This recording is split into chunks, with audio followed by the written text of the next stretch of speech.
yang benar menurut Bapak Ibu? Beribadah kalau sempat atau sempatkan beribadah? Sempatkan beribadah. Sekali lagi, A. Beribadah kalau sempat. B. Sempatkan beribadah. Mana yang benar? A atau B? B. B. Sempatkan beribadah. Siapa yang setuju B yang benar? Siapa yang setuju B yang benar namun sering melakukan A? Kan tahu yang benar belum tentu melakukan yang benar dong. Gitu. Tahu dia hari beribadah tapi dia tidak beribadah, Bapak Ibu Saudaraku. Tapi ada jemaat kita Kapolres di Tarutung, dia bilang, Pak Pendeta, aku tidak pilih A, tidak pilih B. Jadi pilih apa? Pilih C. Mana ada C, Pak Kapolres? Dia bilang, bukan Pak. Kalau saya begini Pak, sempat tidak sempat, harus kusempatkan beribadah. Haleluya. Tepuk tangan sih Bapak Ibu Saudaraku. Batam ini kan kota sibuk banget Bapak Ibu Saudaraku. Sampai kadang-kadang ada istilah di Batam ini, Tuhannya itu adalah pekerjaan. Tapi pertanyaan saya, mau belajar dari Lydia? Ini Lydia. Kesibukan tidak pernah dia izinkan menghalangi jam ibadah. Apa yang perlu diteladani oleh jemaat El Gracia yang ditabiskan hari ini? Belajar menghargai jam ibadah. Yang setuju katakan amin? Amin. Silakan masuk. Saya agak terganggu memang kalau ada yang jalan-jalan. Silakan duduk ya. Kita lanjutkan Bapak. Pertanyaan, apakah Anda memiliki jam ibadah pribadi atau jam ibadah korporat yang Anda hargai? Artinya gini, korporat itu ibadah bersama. Ada nggak kamu punya jam beribadah sendiri? Yang kamu sendiri komitmen dengan itu. Apapun yang terjadi, kamu akan doa pada saat itu. Adakah engkau akan menghargai jam ibadah? Kadang-kadang jujur, sudah mau ibadah datang tamu. Pernah ngalamin? Apa yang kita kerjakan? Tamunya kita ajak ke gereja atau tamunya membawa kita tidak jadi ke gereja? Tolong taruh tangannya begini. Jawabannya di hatiku Pak Pendeta. 1, 2, 3. Aku yang tahu kan. Terlambat beribadah adalah salah satu tanda nyata tidak menghormati Tuhan. Mengapa kalau kebaktian tidak takut terlambat? Tapi kalau ada resepsi pernikahan, makan-makan lagi, maka dia usahakan jangan sampai terlambat. Katakan sama-sama, itu di Tarutung Pak Pendeta. 1, 2, 3. Kadang-kadang orang sudah terlambat dia datang, pulangnya duluan pulang. Ini akan jauh lebih parah. Coba kita perhatikan akibat. 1 Timotius 4 berkata begini. Boleh kita baca yang keras? 1, 2, 3. Latihlah dirimu beribadah. Mengapa harus dilatih? Karena gak mudah. Mengapa harus dilatih? Supaya jadi lifestyle, gaya hidup. Latihlah dirimu beribadah. Teruskan. Latihan badan ini terbatas gunanya. Olahraga berguna, tapi terbatas terus. Tetapi ibadah itu berguna dalam segala. Kalau lihat saya sebentar, apa yang kau kerjakan hari ini? Kau melakukan sesuatu yang sangat berguna. Bahasa kita, ibadah berguna dalam segala hal. Apa artinya segala hal? Sambung. Karena mengandung janji. Terus baik untuk hidup ini maupun hidup. Saya ingin diperhatikan dengan lebih detail. Ternyata setiap kali kita beribadah, maka dalam ibadah kita terima janji Tuhan. Janji untuk hidup yang akan datang, tapi juga janji untuk hidup masa sekarang. Jadi sangatlah rugi orang tidak menghargai ibadah. Puji Tuhan di Batam sekarang mulai bisa ibadah offline. Kemarin ketika ibadah online, jujur Bapak Ibu, stresnya bukan main. Tahu mengapa stres kadang-kadang? Sinyalnya terganggu. Atau yang kedua Bapak Ibu, pas lagi kebaktian, anjingnya datang menggonggong, gak jadi lagi kebaktian dia Bapak Ibu Saudara. Tapi hari-hari ini bersyukur, mulai ada kebaktian di gereja seperti ini. Dan ini anugerah Tuhan yang besar buat kita. Belajar menghargai jam ibadah. Yang mau diberkati Tuhan katakan, boleh nggak salam kopi begini? Takkan pernah sen aku 1 tahun ini. 1, 2, 3. Akan pernah sen aku 1 tahun ini. Akan pernah sen aku 1, 2, 3. Pernah sen aku. Ngomongin, ada juga cuma gini. Kan itu. Ucapin. Belajar menghargai jam ibadah. Mengapa menghargai jam ibadah? Karena ibadah mengandung janji. Janji untuk apa? Janji untuk masa sekarang. Ada berkat Tuhan dalam ibadah. Ada janji pertolongan Tuhan dalam ibadah. Tapi ada janji kekekalan juga buat ibadah itu. Itu menjadi penting. Tapi yang kedua, Lydia bukan hanya menghormati ibadah. Tapi yang kedua, Lydia adalah seorang yang sangat serius dan penuh perhatian dalam ibadah. Boleh kita baca sama-sama? 1, 2, 3. Seorang dari perempuan-perempuan itu bernama Lydia turut mendengarkan. Terus, ia seorang penjual kain ungu dari kota Tiatira. Terus, Tuhan membuka hatinya sehingga ia memperhatikan apa yang dikatakan oleh Paulus. Lydia bukan hanya hadir beribadah, namun juga menunjukkan sikap yang serius, fokus, dan penuh minat dalam ibadah. Itu terlihat dari mana? Keseriusannya mendengar. Adanya orang memang rajin dia ke gereja, tapi sampai di gereja dia mengantuk. Ketika kita tanya, tadi pendeta khotbah apa? Itulah aku nggak tahu. Kenapa? Tidur aku. Ada yang lebih parah, pas dengar khotbah, main WA pula dia.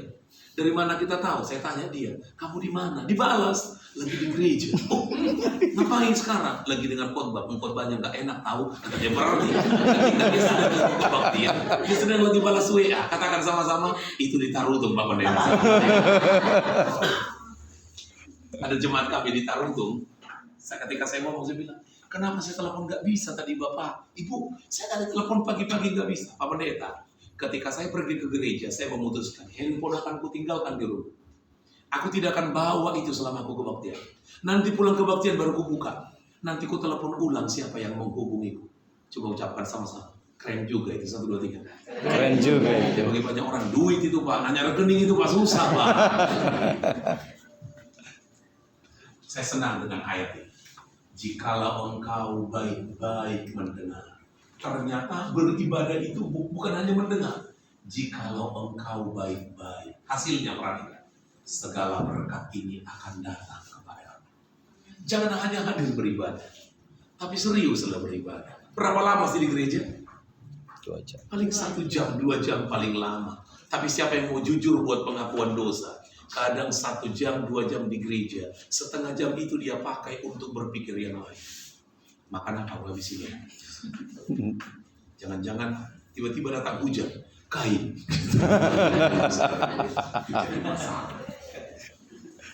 Ada nggak orang seperti ini di Batam ketika kebaktian? Tidur dia. Tidak ada. Saya sih senang di sini, Ibu Mary, saya senang karena ketika saya khotbah semua mata melotot. Haleluya. Sambil ngangguk. Artinya lanjutkan Pak. Saya paling stres kalau lagi khotbah melihat jemaat yang matanya kejam. Saya jengkel banget. Jengkel melihat jemaat yang kalau lagi saya khotbah dia melihat kejam. Tahu artinya? Melihat kejam, itu maksudnya.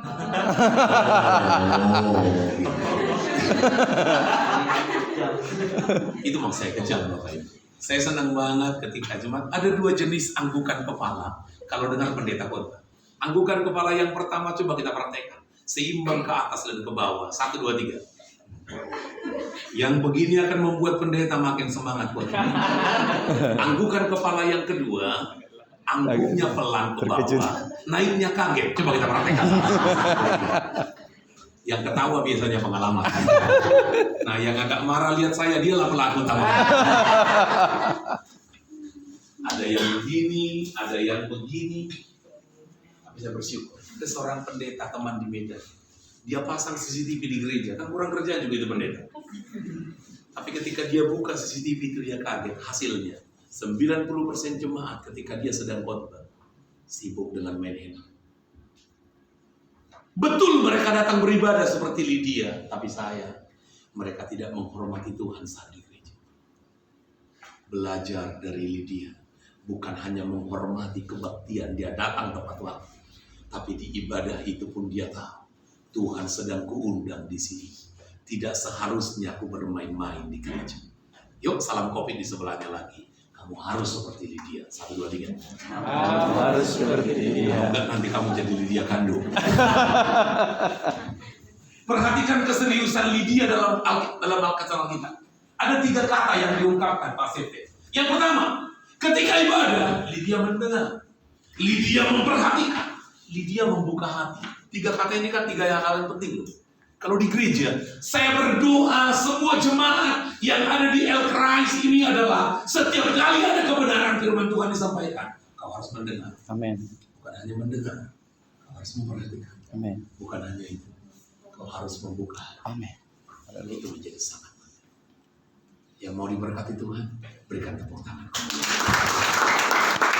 Tapi yang ketiga, teladan iman Lydia adalah ketaatan kepada firman Tuhan yang dia dengar dalam ibadah. Ini kata kita. Tuhan membuka hatinya sehingga ia memperhatikan apa yang dikatakan Paulus. Sambung 1, 2, 3. Sesudah ia dibaptis bersama-sama dengan berarti apa yang dikatakan Paulus waktu itu? Pertobatan. Pentingnya baptisan. Apa yang dilakukan Lydia?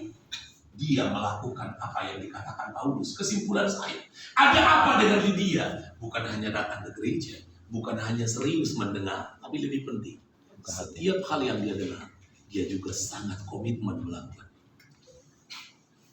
Lydia bukan hanya hadir beribadah dan mendengar dengan baik, namun juga menunjukkan sikap yang Tuhan suka, yakni taat melakukan firman Tuhan yang dia dengar. Ada orang di daerah kami sana, kupikir dia lagi menikmati khotbahku. Selama aku khotbah dia, amin, puji Tuhan. Oh, kupikir habis kebaktian ku jumpai dia Pak Septi. Kayaknya ibu semangat kali dengar aku khotbah. Iya Pak, untung Pak Pendeta datang. Sering-sering datang Pak. Kenapa? Terberkati, betul-betul teguran Tuhan buat gereja ini. Amin.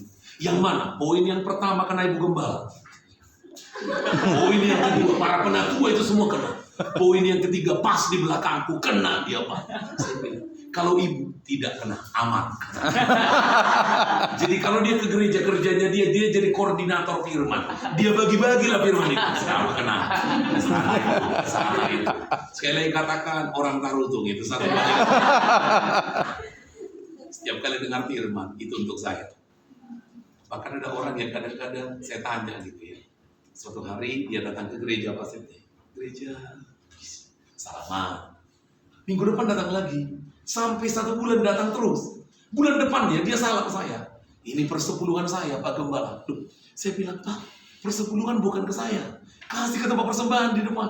Oh begitu ya Pak ya. Tapi sebentar Pak. Bapak gereja di mana? Disebutkan nama gerejanya. Di sana Pak. Loh, kenapa nggak ke sana Pak? Kenapa Pak ke sini kasih persembahan? Aku mau pindah Pak. Loh, kenapa mau pindah? Sakit hati ada pendetanya Pak. Kenapa? Khotbahnya nembaki aku terus. Lalu saya ngomong, nanti kalau kau ditembaki di sini, kau pindah kemana lagi? Siapa yang senang kalau dengar khotbah, dia ditegur. Senang katanya? Bahkan dari rumah kau doanya begini, Tuhan kasih firman yang tembaki aku hari ini. Yang setuju katakan amin. Amin. Itu penting yang dia bilang. Sengaja kayaknya Pak Pendeta ini khotbah enak. No. Bersyukurlah kalau masih ditegur Tuhan dengan firman. Dan menarik, setiap kali kau dengar kebenaran, itu bukan untuk kau pertimbangkan. Firman Tuhan bukan untuk kau pertimbangkan. Firman Tuhan untuk segera kau lakukan. Amin. Itu Lydia taat. Ada 2 ketaatan Lydia. 1, taat total. Segera setelah Paulus melakukan, udah lakukan total. Tapi yang kedua, taat segera, tidak tunda-tunda. Jadi kalau mau taat, 2 kata ini penting. Taat total, jangan taat sebagian. Sebagian dilakukan, sebagian enggak. Tapi yang kedua, taat segera, jangan tunda. Setiap kali kau dengar kebenaran. Ada orang dengar kebenaran dia gini, menimbang, memperhatikan, memutuskan. Kayaknya tidak bisa dilakukan pendeta hari ini. Setiap kali kau dengar, lakukan. Ada jemaat kami yang hubungi saya, dia bilang, Pak Pendeta, kau kan khotbah tentang mengampuni. Terus bulan kebaktian Pak, langsung kukirim WA sama musuhku itu, yang benci aku itu. Shalom, selamat hari Minggu Ibu. Tuhan memberkatimu hari ini.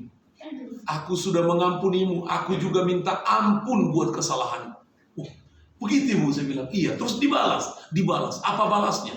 Baru makan apa kau hari ini? Itu alasannya. Kenapa? Karena nggak biasa dia melakukan itu. Yang mau diberkati itu kadang-kadang. Haleluya. Taruh tangannya gini. Berubahlah kau. Yang keempat, Teladan iman Lydia yang keempat. Yang pertama masih kan? Ini masalahnya. Masih di sini udah gak ingat.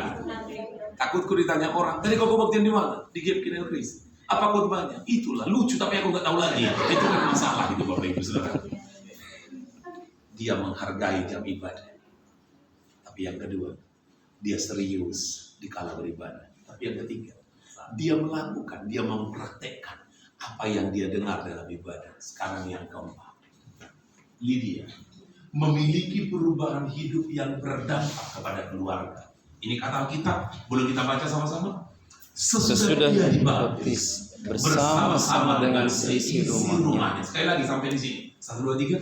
Sesudah ia dibaptis bersama-sama dengan. Boleh sekali lagi Bapak Ibu, ia ganti dengan Lydia. 1, 2, 3. Sesudah Lydia dibaptis bersama-sama dengan seisi rumahnya. Apa artinya? Lydia dibaptis lebih dahulu dan disusul oleh anggota keluarganya. Aplikasinya, Lydia berubah dan bertobat lebih dulu, disusul oleh anggota keluarganya.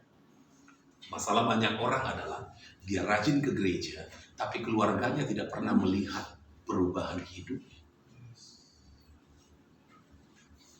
Banyak orang malas ke gereja jujur, karena melihat banyak orang yang rajin ke gereja lebih jahat dari dia. Dia bilang, ngapain aku ke gereja? Gak munafik kayak kau. Jahat-jahat sekalian itu aku. Tapi kalau kau, seperti apa kencangmu berdoa, seperti itulah kencangmu berantam. Kan repot itu ya. Sama kuatnya suaranya. Kuat suaranya berdoa, kuat juga suaranya berantam. Ucapkan yang keras sekali lagi. Orang tarutung itu Pak Pendeta. 1, 2, 3. Minimal kalau aku pulang kan aku bilang orang Batam itu. Jadi aku pulang aman. Ada apa dengan ini? Hidupnya berubah dalam ibadah.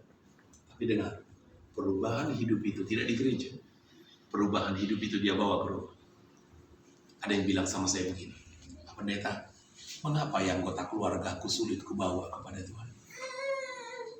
Aku sudah datangnya bertuhan, tapi kok mereka nggak mau? Jawaban saya satu, jangan-jangan mereka belum melihat perubahan hidup itu.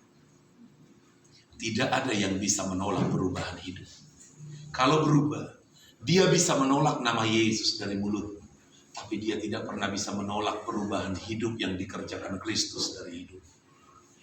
Jadi kalau orang belum mau, jangan-jangan aku belum berubah. Satu hari seorang ibu berkata kepada Pak Pendeta, Pak Pendeta, suamiku nggak pernah mau berubah Pak. Apa? Kenapa tidak mau berubah? Dia nggak pernah mau kuajak ke gereja Pak Pendeta. Oh begitu. Jadi terus sudah kau doakan.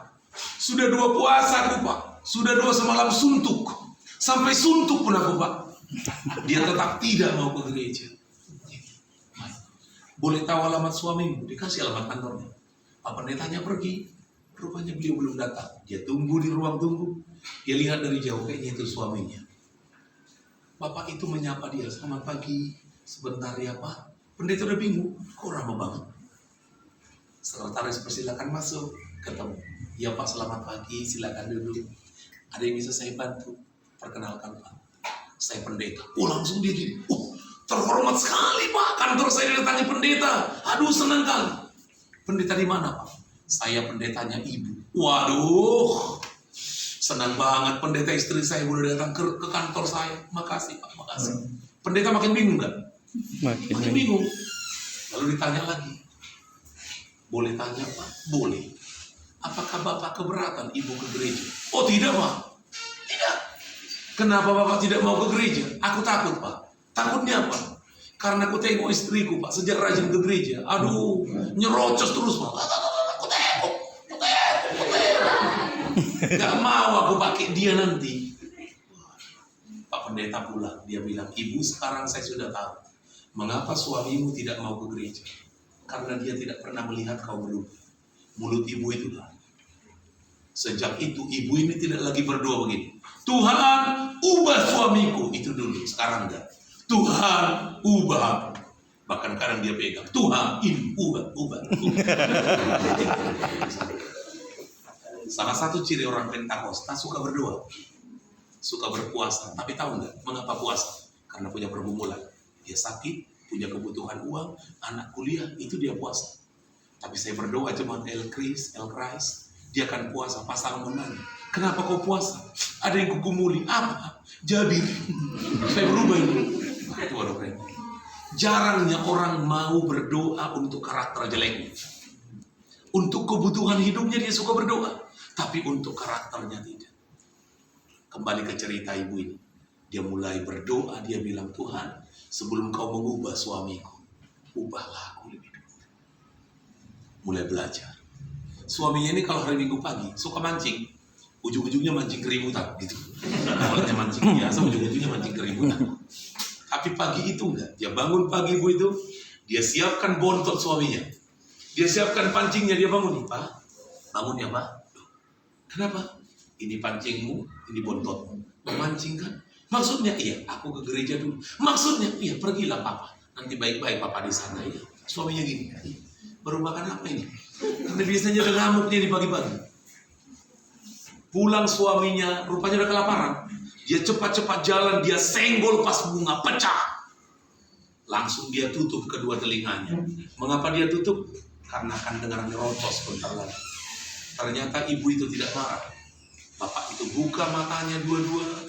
Dia lihat istrinya tersenyum. Keluarlah kata-kata, nggak apa-apa Pak. Nanti kita beli lagi. Ada perubahan. Hari Minggu berikutnya, suaminya ikut ke gereja. Persoalannya, kadang jujur, kita ngajak orang sekantor ke gereja, ngajak teman satu kerja ke gereja, ngajak sahabat ke gereja. Kadang-kadang mengapa?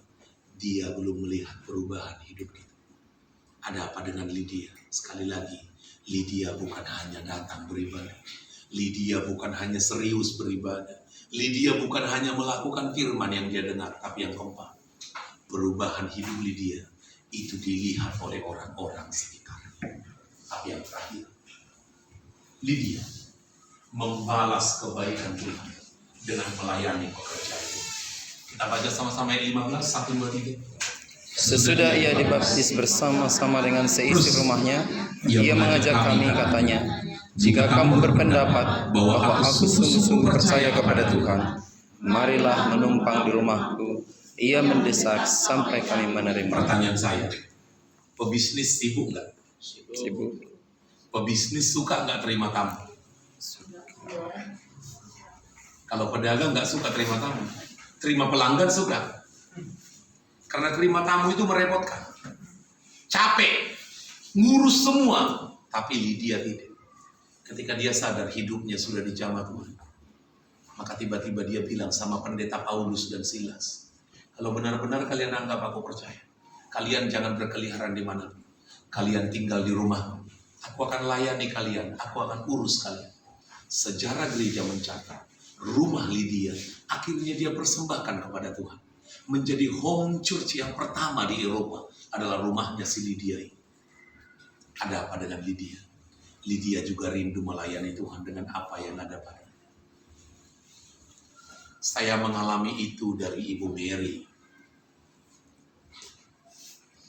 Dia bilang, bagianku melayani hamba Tuhan, melayani pekerjaan Tuhan. Jadi habis kebaktian kadang aku lagi yang ngantar pendetanya pulang. Pulanglah aku lagi sendirian. Tapi sederhana, inilah pelayanan Lydia. Dia melayani Tuhan dengan apa yang ada pada. Pertanyaan saya, Bapak Ibu kalau engkau diberkati Tuhan, layanilah Tuhan dengan harta. Layanilah Tuhan dengan kekayaan. Layanilah Tuhan dengan apa yang ada padamu. Dan lihat anugerah Tuhan terus berkelimpahan dalam hidup. Bapak Ibu, ada berapa orang yang tahu gereja HKBP? Gereja Batak, tahu ya? Pimpinan HKBP, pengurus HKBP pernah jadi sahabatku, sekarang jadi anggota DPD, Pendeta Simarmata. Dia berkata begini, 95% gereja HKBP itu berdiri di tanah yang tidak pernah dibeli HKBP, tapi tanah yang dihibahkan oleh jemaat. Dan dia bilang begini, tercatat semua dalam sejarah HKBP, siapa orang-orang yang pernah memberikan tanahnya dipergunakan menjadi gereja HKBP. Terus dia bilang, belum ada kami temukan keturunan dari orang yang memberikan tanah itu untuk gereja Melara. Mereka pun semua keturunannya sungguh dipelihara oleh Tuhan. Kesimpulan saya, tidak pernah sia-sia orang yang memperhatikan pekerjaan Tuhan. Amin. Bahasa Alkitab, jerih lelah tidak sia-sia. Manusia tidak menghargainya, tidak masalah. Tapi yang aku tahu, Tuhanku menghargai. Nama Lydia tercatat begitu harum dalam Alkitab. Ada apa dengan Lydia? Saya ulangi yang pertama. Lydia, seorang yang menghargai ibadah. Kalau ibadah, waktunya bekerja, nanti. Ibadah dulu. Kalau pagi-pagi, ibadah dulu. Bangun pagi, ibadah dulu. Yang lain nanti nih. Saya pernah ke Pekanbaru, Pak Siti. Terus gerejanya nanya, Pak Pendeta, mau nginap di hotel atau di rumah? Kenapa? Tanya begitu, saya bilang. Enggak, adanya rumah Jumat kami, Pak, yang besar. Kalau Pak Pendeta mau di situ, Pak, lebih bagus dari hotel, Pak, rumahnya. Saya bilang, udah saya ke situ aja. Ngapain saya di hotel? Udah di situ. Mereka kasih tumpul di Pekanbaru. Malam itu, kami makan sama Bapak ini. Tiba-tiba sambil nonton, dia ngomong gini, Pak Pendeta, sebentar ya. Kemana, Pak? Ada yang kukerjakan. Oh, silakan. Saya melihat dia pergi ke kamar, dia keluarkan bajunya sama celananya, dia setrika. Dalam hatiku, kok disetrika? Dia keluarin, dia gantung. Kemudian dia buka dompetnya, dia ambil uang. Dia setrika juga. Kupikir mau kasih ke saya, ternyata enggak. GR juga saya. Dia masukkan ke amplop, lalu dia simpan. Dia duduk lagi. Saya tanya, Amang si tumpul ngapain? Dia bilang, kan besok pagi gereja, Pak. Terus malam minggu, saya sudah setrika sendiri. Baju yang mana yang akan kupakai besok pagi. Aku sudah persiapan dengan benar. Untuk besok, mana bajuku? Aku sudah rapikan malam hari. Bukan hanya itu, Pak. Aku tidak mau kasih remah-remah persembahan. Aku sudah pilih dari dompetku. Kustrika harus bagus, Pak. Itulah persembahanku besok. Taruh tangannya begini. Keren. 1, 2, 3. Keren. Lihat yang di sebelahnya. Kamu mau keren gue? Selamat melakukannya. Coba kita ulangi. Ada 5 teladan iman Lydia. Yang pertama. Ada teladan. Ada 5 teladan iman Lydia. Yang pertama. Menghargai jam ibadah. Yang kedua. Serius ketika dia beribadah. 3. Taat dengan firman Tuhan yang dia dengar dalam ibadah. Yang keempat. Perubahan hidup di tengah keluarga lewat ibadah. Yang kelima. Melayani dengan apa yang sudah dia dapat di ibadah. Engkau diberkati Tuhan dalam ibadah. Berkatilah gereja. Berkatilah hamba Tuhan yang melayani. Setidaknya itulah kata Lydia buat. Pada akhirnya Lydia membalas kebaikan Tuhan dengan pelayanannya dan pemberiannya untuk pekerjaan. Sekali lagi, teladan iman Lydia. Memiliki komitmen untuk menghargai jam ibadah. Serius dan penuh perhatian dalam beribadah. Taat dengan firman Tuhan yang dia dengar dalam beribadah. Memiliki perubahan hidup yang berdampak terhadap keluarganya. Membalas kebaikan Tuhan dengan melayani pekerjaan Tuhan. Amin. Amin.